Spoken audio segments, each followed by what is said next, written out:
Assalamualaikum warahmatullahi wabarakatuh. Perkenalkan, nama saya Rifana Izzati Syahra, NIM 1802480 dari kelas 6C MK Konvergensi Media. Baiklah, di sini saya akan menjelaskan beberapa materi mengenai konvergensi media. Baik, yang pertama yaitu pengertian konvergensi media. Konvergensi media adalah penggabungan media massa dengan teknologi digital yang berkembang pada saat ini, seperti majalah, koran, radio, kemudian televisi yang digabungkan menjadi satu platform yang sama. Konvergensi media sendiri timbul seiring dengan berkembangnya teknologi, khususnya peralihan teknologi analog ke digital. Internet dengan berbagai macam platformnya telah menjadi gaya hidup baru bagi masyarakat. Konvergensi media mampu menggabungkan ketiga unsur yang terdiri computing, communication, dan konten. Selanjutnya yaitu pengertian konvergensi media menurut para ahli. Nah, yang pertama di sini yaitu konvergensi media menurut Henry Jenkins, di mana pada tahun 2006 Henry Jenkins mendefinisikan konvergensi media sebagai aliran konten di beberapa platform media, kerjasama industri dengan media dan kegiatan migrasi media. Fenomena ini terjadi akibat kemunculan teknologi digital dan media baru. Nah, yang kedua yaitu konvergensi media menurut Flaw. Seorang ahli bernama Flaw merumuskan teori tentang konvergensi media. Menurutnya, konvergensi media ini terdiri dari 3 poin penting, yaitu computing dan information technology, communication network, dan digital content. Nah, teori ini menerangkan bahwa konvergensi media sangat berkaitan erat dengan perubahan industri, di mana industri menjadi lebih dinamis dan bergantung pada teknologi. Nah, perubahan ini dapat berupa perubahan media informasi, perubahan cara melakukan komunikasi, perubahan media cetak, dan perubahan penggunaan media digital. Nah, selanjutnya kita masuk ke manfaat mempelajari konvergensi media. Nah, apa itu manfaat mempelajari konvergensi media? Nah, dengan adanya konvergensi media ini, kita bisa menjadi orang yang melek media atau orang yang mengikuti perkembangan zaman. Dan dengan belajar konvergensi media ini, kita juga bisa membedakan mana yang baik dan mana yang buruk dalam bermedia. Kemudian, kita juga bisa tahu perkembangan media pada saat ini. Nah, baik selanjutnya yaitu dampak positif dari konvergensi media. Yang pertama, konvergensi media memperkaya informasi secara meluas. Yang kedua, memberikan banyak pilihan kepada masyarakat pengguna untuk dapat memilih informasi yang diinginkan sesuai selera. Yang ketiga, lebih mudah, praktis, dan efisien. Yang keempat, yaitu timbulnya demokratisasi informasi. Yang kelima, yaitu konvergensi berpengaruh terhadap perusahaan dan industri teknologi komunikasi. Yang keenam, masyarakat mendapatkan informasi lebih cepat. Dan yang terakhir yaitu interaktif. Selanjutnya yaitu dampak negatif dari konvergensi media. Yang pertama, perubahan gaya hidup masyarakat yang menjadi kecanduan teknologi. Yang kedua, munculnya masyarakat digital atau masyarakat maya. Yang ketiga, media cetak atau media tradisional atau media konvensional mulai kalah dengan media modern atau media online. Yang keempat yaitu kesenjangan sosial yang semakin besar. Baik, selanjutnya kita masuk ke hambatan dari konvergensi media. Nah, di tengah derasnya konvergensi media yang memudahkan siapa saja dapat membuat tulisan, kita juga menjumpai oknum-oknum yang tidak bertanggung jawab dalam menyebarkan arus informasi. Tentunya, fenomena ini sangat mengganggu dan sangat merugikan khalayak. Industri media cetak juga dipastikan akan menurun, karena adanya media online yang aksesnya lebih mudah daripada media cetak. Kemudian media cetak lama-kelamaan akan ditinggalkan oleh pelanggannya. Penurunan industri media cetak juga akan berdampak pada hilangnya pekerjaan orang-orang pada industri media cetak. Adanya ketergantungan pada teknologi digital. Hadirnya konvergensi media ini juga dapat membuat masyarakat lebih memilih media online daripada media cetak. Dan hal tersebut bisa mengubah gaya hidup masyarakat menjadi lebih bergantung pada gadget mereka. Selanjutnya yaitu contoh dari konvergensi media. Nah, contoh dari konvergensi media ini ada 5. Yang pertama dari Kompas. Kompas itu ada Kompas Harian, Kompas TV, dan Kompas.com. Yang kedua yaitu dari Tempo Media, di mana di situ ada Majalah Harian, Tempo.com, dan Tempo TV. Yang ketiga dari Republika, di mana termasuk dari Republika adalah harian republika.co.id. Yang keempat ada di Media Indonesia.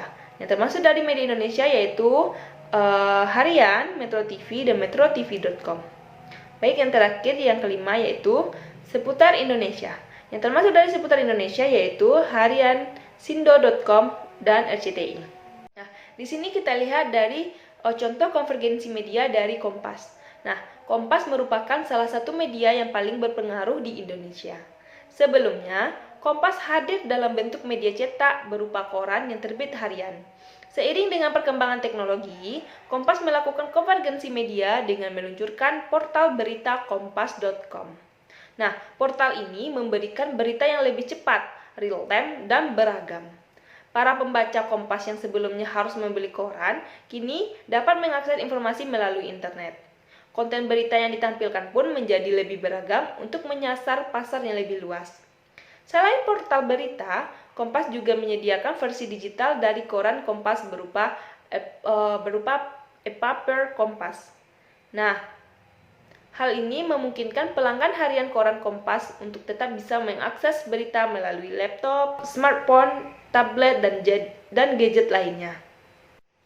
Baik, selanjutnya kita masuk pada tahap konvergensi media, di mana proses konvergensi media ini melalui 5 tahap. Tahap yang pertama yaitu cross-promotion, di mana media yang berkonvergensi saling kerjasama untuk mempromosikan dan memperkenalkan konten media satu sama lain. Kerjasama dalam bentuk iklan, audio, video, teks, dan elemen visual lainnya. Nah, tahap kedua yaitu cloning. Cloning yaitu konten satu media diduplikasi dan diperbanyak untuk dimuat di media lain sebagaimana aslinya. Nah, tahap ketiga yaitu competition, di mana media bermitra sekaligus bersaing pada saat yang sama. Kedua media yang terkonvergensi saling bekerja sama dengan promosi, tetapi produk berita tetap dilakukan masing-masing. Media satu grup tapi yang newsroomnya terpisah. Tahap keempat yaitu content sharing atau berbagi konten. Nah, berbagi konten yaitu kedua media yang berlainan saling berbagi konten dengan bentuk konten tersebut dikemas ulang atau berbagi budget pendapatan. Dan tahap terakhir yaitu full convergence, di mana media yang berbeda saling bekerja sama secara penuh untuk semua lini bisnis, mulai dari pengumpulan bahan, produksi, pemasaran, dan distribusi konten. Oke, selanjutnya yaitu perkembangan konvergensi media. Konvergensi pada umumnya berarti persimpangan media lama dan baru. Henry Jenskin menyatakan bahwa konvergensi adalah aliran konten di platform beberapa media, kerjasama antara industri beberapa media, dan perilaku migrasi khalayak media. Nah, konvergensi media tidak hanya pergeseran teknologi atau proses teknologi, namun juga termasuk pergeseran dalam paradigma industri, budaya, dan sosial yang mendorong konsumen untuk mencari informasi baru. Konvergensi media terjadi dengan melihat bagaimana individu berinteraksi dengan orang lain pada tingkat sosial, dan menggunakan berbagai platform media untuk menciptakan pengalaman baru.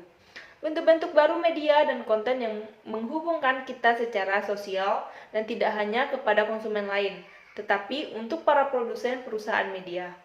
Gerakan konvergensi media tumbuh secara khusus dari munculnya internet dan digitalisasi informasi. Nah, konvergensi media ini menyatukan 3C, yaitu computing atau memasukkan data melalui komputer, yang kedua yaitu communication, komunikasi, dan yang terakhir yaitu konten atau materi isi atau konten. Nah, teori konvergensi media yang diteliti oleh Henry Jenskin pada tahun 2006 menyatakan bahwa konvergensi media merupakan proses yang terjadi sesuai dengan perkembangan budaya masyarakat. Konvergensi media. Konvergensi media merupakan bentuk penggabungan media konvensional dengan media baru untuk diarahkan dalam satu tujuan. Konvergensi media sangat berguna untuk kebanyakan orang untuk mempermudah dalam memperoleh informasi dengan praktis dan biaya yang terjangkau tidak mahal. Konvergensi mungkin dalam beberapa tahun ini sering kita dengar, terutama konvergensi media yang seringkali dikaitkan dengan media-media yang berkembang sekarang ini. terutama media yang berkaitan dengan perkembangan teknologi. Kata konvergensi juga sering digunakan untuk merujuk ke berbagai proses yang berbeda, sehingga terkadang menimbulkan kebingungan. Konvergensi media sendiri memiliki pengertian penggabungan atau menyatunya saluran-saluran atau keluar outlet komunikasi massa, seperti media cetak, radio, televisi, internet, dan sebagainya, dengan teknologi-teknologi portabel dan interaktif melalui berbagai wadah presentasi digital. Dengan kata lain yang lebih sederhana, konvergensi media adalah bergabungnya atau kombinasi antara berbagai jenis media yang sebelumnya hanya dianggap terpisah dan berbeda, misalnya handphone dan radio, ke dalam sebuah media tunggal. Konvergensi media sesungguhnya bukan saja memperlihatkan perkembangan teknologi yang kian cepat. Konvergensi mengubah hubungan antara teknologi industri, pasar, gaya hidup, dan khalayak. Singkatnya, konvergensi mengubah pola-pola hubungan produksi dan konsumsi, yang penggunaannya berdampak serius pada berbagai bidang seperti ekonomi, politik, pendidikan, dan kebudayaan. Di negara maju semacam Amerika sendiri, terdapat tren menurunnya pelanggan media cetak dan naiknya pelanggan internet.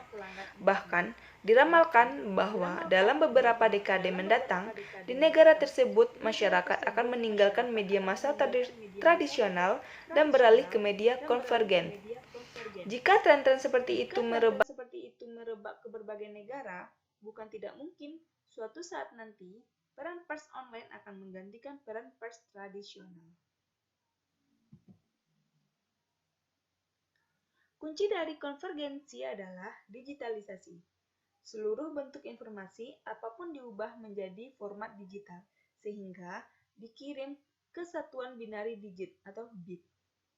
Format digital ini mengarah pada konvergensi penciptaan produk-produk aplikatif yang mampu melakukan fungsi audiovisual sekaligus komputasi.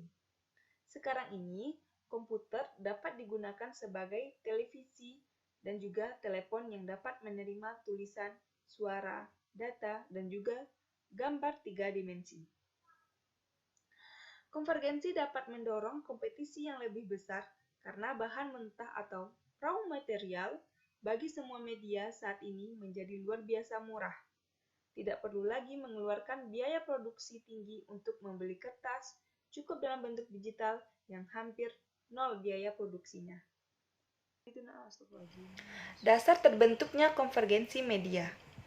John Fiske dalam bukunya Cultural and Communication Studies mengungkapkan kode-kode digital lebih mudah dipahami karena unit-unitnya dibedakan dengan jelas, berlainan dengan kode-kode analog yang bekerja dalam suatu skala kontinu.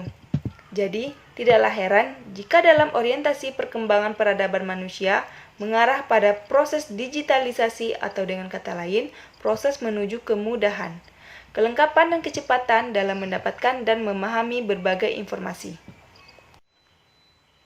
Dari sisi bisnis, digitalisasi menjanjikan efisiensi biaya yang cukup signifikan dengan area cakupan yang lebih luas, kualitas pelayanan yang lebih baik, dan mampu melayani pengguna jasa media berdasarkan kebutuhan mereka. Namun, yang jauh lebih penting adalah digitalisasi mampu mendesak kelahiran beragam kreativitas dalam penyajian konten sehingga area cakupan bisnis dapat lebih diperluas. Menurut Jonathan Parapak dari Universitas Pelita Harapan, tahap perkembangan paradigma ini menjadi 3 tahapan proses, yaitu automatisasi, integrasi, dan kolaborasi. Mayoritas pelaku di kawasan ini berada di antara automatisasi dan integrasi, sementara hanya sebagian kecil yang telah mencapai tahap di antara integrasi dan kolaborasi. Baiklah, hanya itu yang dapat saya sampaikan. Terlebih dan terkurang saya mohon maaf.